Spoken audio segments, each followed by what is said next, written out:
Señor, te damos gracias porque eres muy bueno con cada uno de nosotros. Gracias porque tus cuerdas de amor fueron las que nos trajeron a este lugar, a tu presencia. Señor, tu palabra dice que el temor a ti es el principio de la sabiduría y que te pidamos sabiduría. Aquí estamos muchos corazones anhelando de tu sabiduría para tomar buenas decisiones en la vida. Te pedimos que sea usted hablando, no yo. Solo quiero ser una vocera de tu palabra y que prepares nuestro corazón para que sea como esa buena tierra que recibe semilla y que esa palabra sea esa semilla que en su tiempo dé fruto. Gracias porque estás aquí y porque en ti todo vale la pena. Amén y amén. Bueno, la reflexión de esta noche la he titulado Plenitud de vida. ¿Cómo se llama? Plenitud de vida. Cuando nosotros hablamos de plenitud de vida, hacemos referencia a un estado máximo de satisfacción de vida que permite un sentido profundo de vivir, que va mucho más allá de lo material, mucho más allá de que nosotros podamos cumplir logros aislados y que no implica la ausencia de problemas. En otras palabras, el sentido de vivir es que nosotros tengamos plenitud de vida. El sentido de que tú estés vivo, lo que le da sentido a que nosotros estemos vivos es que tengamos plenitud, es que nosotros podamos vivir en plenitud. Y yo quiero recordarte esta noche que tú, joven, fuiste diseñado no para vivir confundido, no para vivir sin identidad, no para saber si tienes valor, sino para que sepas y para que tengas claro que naciste y fuiste diseñado para vivir en plenitud de vida. Las personas intentan llenar sus vacíos, saciar la sed, porque todos tenemos una sed, saciar la sed en fuentes equivocadas. Y yo quiero recordarte esta noche que solo Jesús, solo en la presencia de Jesús es que tú y yo podemos encontrar plenitud de vida. Miren, todos tenemos sed. No una sed física, sino una sed del alma. Una sed de sentirnos amados, una sed de sentirnos valorados, una sed de validación, una sed de propósito. Y cuando esa sed no se sacia, empezamos a buscar en lugares equivocados, como en la anécdota que les conté, en el dinero, en el trabajo, en la universidad, en los estudios, en personas, en el celular, en el día a día. A veces vivimos y no sabemos en qué se nos fue el día, solo estamos ni viviendo, existiendo. Y eso no es lo que relacionamos con vivir en plenitud de vida. Inclusive intentamos llenar vacíos satisfaciendo presiones que como jóvenes hoy día enfrentamos. Él tienes que ser alguien, porque cuando logres ser alguien, entonces tú vas a tener plenitud de vida. Allí tú vas a haber alcanzado tu meta profesional o tu meta personal. Tienes que encajar socialmente, porque es así que a nivel profesional logras tener conexiones, influencia y te puedes mover. Y entonces allí tú vas a obtener plenitud de vida. Tienes que superarte, porque si eres un recién egresado y no encuentras trabajo o tus emprendimientos no salen a flote, entonces estás estancado y así tú no tienes plenitud de vida. Y aunque no sean cosas malas, no son las fuentes correctas, porque son cosas efímeras que a la final de la vida nos van a hacer sentir vacíos. A la final de la vida, aunque logremos muchas cosas, puede que no encontremos plenitud de vida. Y todos tenemos una vida, obviamente, todos tenemos una vida con una historia distinta, con una situación distinta, pero fuimos diseñados con un vacío. Todos tenemos vacíos que gritan ser llenos. Todos tenemos una sed interna, una sed del alma que anhela ser saciada y así fuimos diseñados. Ese es nuestro diseño por naturaleza divina, porque necesita Dios tener un recipiente donde depositar todo lo que tiene Él para nosotros. Y en la palabra de Dios encontramos mujeres y hombres que al igual que nosotros tuvieron vacíos. En Juan 4 encontramos a la mujer samaritana, y va a ser el referente bíblico de esta reflexión. Una mujer que al igual que tú y yo tenía vacíos, pero que intentó llenarlos de una manera incorrecta, de una fuente incorrecta, hasta que Jesús se sentó en un pozo y la esperó. Y ese encuentro cambió su historia. Lo que tú necesitas para llenar tus vacíos, para saciar la sed que tenemos dentro y para poder encontrar plenitud de vida, es un encuentro con Jesús que cambie nuestra historia. ¿Por qué? Porque la mentira del vacío del mundo solo se calla con la verdad de la plenitud de Cristo. Y una verdad que yo te quiero recordar en esta noche es que Jesús te busca aun cuando tú no lo buscas. Jesús te busca, joven, aun cuando tú no lo buscas o cuando no lo buscas como deberías o como Él espera que tú lo hagas. Vamos a leer Juan 4, del 4 al 10. Si tienen Biblia pueden ir buscando.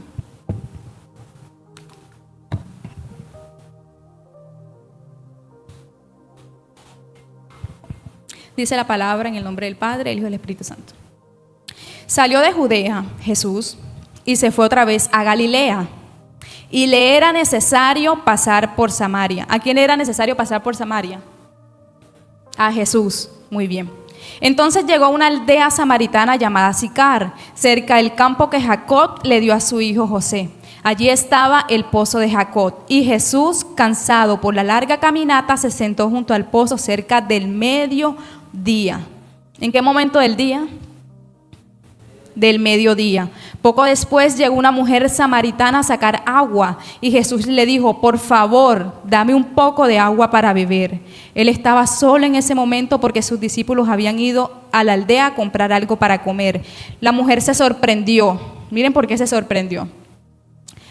Ya que los judíos rechazaban todo trato con los samaritanos. Entonces le dijo Jesús: usted es un judío. Jesús era un judío, se había encontrado con la mujer samaritana. Usted es un judío y yo soy una mujer samaritana. ¿Por qué me pide agua para beber?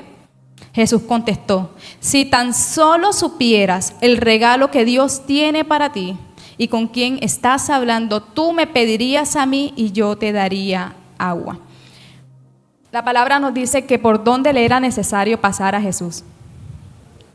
Por Samaria. Pero si nosotros vemos el contexto histórico de esta referencia bíblica, nos damos cuenta que estos dos pueblos, o sea, los judíos y los samaritanos, no se llevaban bien. Eran casi que enemigos, por muchas razones, entre ellas principalmente religiosas, porque ellos pensaban que ellos tenían las tradiciones y las costumbres correctas de adorar a Dios y que ese era el lugar correcto, elegido para adorar a Dios. Entonces, en ningún momento un judío pensaba: yo tengo que pasar por Samaria. Pero Jesús, es más, evitaban esos lugares, preferían dar la vuelta. Pero Jesús, en contracorriente a lo que el mundo considera necesario, Él sí necesitaba pasar por Samaria. ¿Por qué? Porque Él sabía que allí había una mujer que estaba necesitada de tener un encuentro con Él. Él conoce tus necesidades, Él es consciente de tu vida, de las cosas que tú estás pasando. Él no es ajeno a la situación. Es más, dice la palabra que cuando tú decides creer en Jesús y empiezas a confiar y amarle, Él no solamente va a suplir las necesidades que tienes tú como persona, sino que también empieza a cumplir los deseos de tu corazón. Y así como en ese evento Jesús no evitaba lugares incómodos, Jesús no evita y jamás evitará lugares incómodos. Él va donde está la gente herida, Él va donde estás tú, a pesar que tú pienses: yo soy una persona demasiado complicada, se te haga de pronto difícil contar las cosas, te da vergüenza quizás las cosas que te has atrevido a hacer. Todos tenemos luchas, todos cometemos pecados, pero a veces se nos llena el corazón de sentimiento de culpa porque realizamos cosas y pensamos que las hemos superado y luego volvemos a residir en lo mismo y volvemos a caer en ello. A pesar de eso, Jesús va directo al pozo donde tú estás, al pozo de tus confusiones, al pozo de tus pecados, al pozo de tus debilidades, al pozo de tus límites. Él se sienta y te espera. ¿Por qué? Porque Él anhela tener un encuentro contigo y por esa verdad, porque Jesús sí te busca a pesar de que no lo hacemos o no lo hacemos como deberíamos. Y también nos vamos a dar cuenta que el pasado de esa mujer no fue impedimento para que Jesús tuviera un encuentro con ella. Lo que tú hayas hecho no es obstáculo para que Jesús venga donde ti. Y mucho menos para que tú te crees una barrera mental y te haga creer que entonces tú no eres digno de estar con Jesús. ¿Por qué? Porque Jesús conoce tu pasado y aún así te ama. Jesús conoce tu pasado y aún así te ama. Vamos a leer Juan 4, versículo 16 al 19 dice: Jesús le dijo: ve y trae a tu esposo. Le dijo a la mujer samaritana. No tengo esposo, respondió la mujer. Es cierto, dijo Jesús, no tienes esposo porque has tenido 5 esposos y ni siquiera estás casada con el hombre que ahora vives. Ciertamente dijiste la verdad, Señor, dijo la mujer. Seguro que usted es un profeta. ¿Cuántos esposos había tenido la mujer? 5 esposos había tenido esta mujer samaritana y ahora vivía, o sea, estaba con el 6º y ahora vive con un hombre que no es su esposo. De pronto no quiere decir que, como la hemos catalogado muchas veces, no quiere decir que ella era una bandida o una trabajadora de tipo sexual. ¿Cómo? Ah, sí, ahora en ese momento estaba en unión libre. Unión marital, de hecho, sí. Sino que yo leí un poquito y resulta que dentro de ese aspecto histórico, ese contexto histórico, quienes tenían la potestad de poder divorciarse era el hombre. Y normalmente la razón fundante de los divorcios, según la historia, por culpa de la mujer era la infertilidad. Entonces, si a la mujer no le servía al hombre para tener hijos, la podía repudiar. Y muy probablemente esa fue la razón por la que esa mujer pasaba de hombre a hombre a hombre. O sea, no era que la mujer estaba con los 5 hombres a la vez, era que le tocaba a uno, lo dejaba, le tocaba a otro, le tocaba a otro.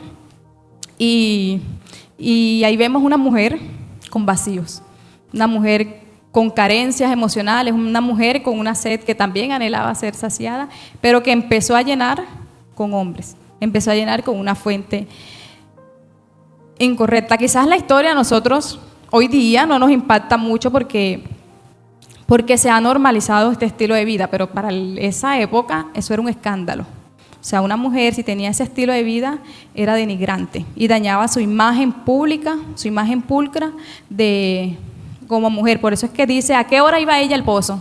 ¿En la mañana o en la tarde? Al mediodía. Ella iba al mediodía. ¿Por qué al mediodía? La costumbre en ese momento era que fueran en la mañana e iban acompañadas las mujeres. Ella, la historia la muestra sola y la muestra al mediodía. ¿Para qué? Para evitar miradas, para evitar críticas, para evitar juicios. La gente siempre critica. Pero Jesús hace algo impresionante. Jesús la confronta. Jesús le dice la verdad, pero lo hace sin condenación. Con esto yo quiero decirte que Jesús conoce tu historia. Jesús conoce tus fallas, Jesús conoce todo lo que tú has hecho, Jesús conoce tus pecados, tus secretos más ocultos, aquello que tenemos súper guardado que quizás no se han atrevido y da pena confesar. Jesús conoce todo de nosotros, Jesús conoce todo de ti y aún así Él anhela tener un encuentro contigo. ¿Por qué? Porque a Jesús no le asusta tu pasado, pero sí le preocupa tu corazón y Él anhela que tú tengas en tu corazón plenitud de vida. Y cuando la religión te dice que no eres digno, la sociedad cuando juzga te dice que tú de pronto no cambias, inclusive nosotros mismos nos hemos dicho muchas veces, no puedes.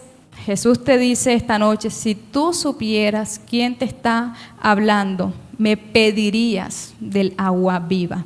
Y esa agua, joven, tú la tienes a tu disposición, esa agua viva que realmente quita la sed, solamente si tú decides creer y caminar al lado de Jesús.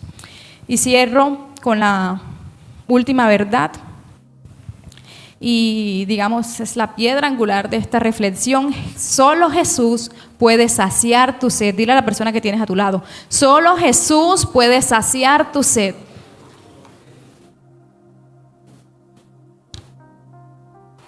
Yo tengo sed. Vamos a leer en el mismo capítulo, Juan 4. Jesús contestó: cualquiera que beba de esta agua pronto volverá a tener sed. O sea, porque estaba en el pozo. Pero todos los que beban del agua que yo doy no tendrán sed jamás. Esa agua se convierte en un manantial que brota con frescura dentro de ellos y les da vida eterna. El agua que da Jesús, dice la palabra, que es un agua viva que brota como un manantial dentro de nosotros y da vida eterna. Vamos a quedarnos con la premisa que decía: el que beba de esta agua, o sea, el agua del pozo, ¿qué pasaba? Volvería a tener sed. La mujer buscaba satisfacción en el esposo en turno, digamos, en la pareja que tenía en el momento. Era su manera, de pronto obviamente errada y rápida, de llenar el vacío que tenía. Los jóvenes, nosotros como jóvenes, los jóvenes hoy día buscan llenar ese vacío con relaciones tóxicas, con malas amistades, con fiestas, con dinero, con palabras de afirmación que te hagan sentir querida, que te hagan sentir amada, con validación de otras personas. Pero estas cosas, esta lista de cosas, al igual que esa agua, producen que tú vuelvas a tener sed.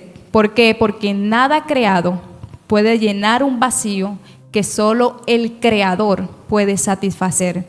Jesús no solo calma la sed, sino que cuando viene y tiene un encuentro con nosotros, contigo, Él instala una fuente de agua viva dentro de ti y te da un nuevo corazón, te da una mente renovada, te da un propósito, te da una paz que sobrepasa todo entendimiento y te da plenitud de vida, independientemente de las circunstancias que tú estés viviendo. Y hay un versículo en Salmo 16:11, yo te invito a que tú te apropies de ese versículo que dice: Señor, tú me mostrarás, le decía David, tú me mostrarás el camino de la vida, porque en tu presencia hay plenitud de gozo, qué dichoso soy. Y eso yo vengo a recordarte esta noche, qué dicha la tuya que puedes estar cerca de la presencia de Dios. Y para aprovechar esa agua y poder disfrutar de todo lo que contiene esa agua, basta con solamente creer. Y ahí la importancia de nosotros empezar a creer en Jesús y caminar en pro de esa fe. ¿Por qué? Porque el agua de Jesús no solo te quita la sed. El agua de Jesús no solamente nos refresca en este momento, no solo te refresca, sino que te transforma.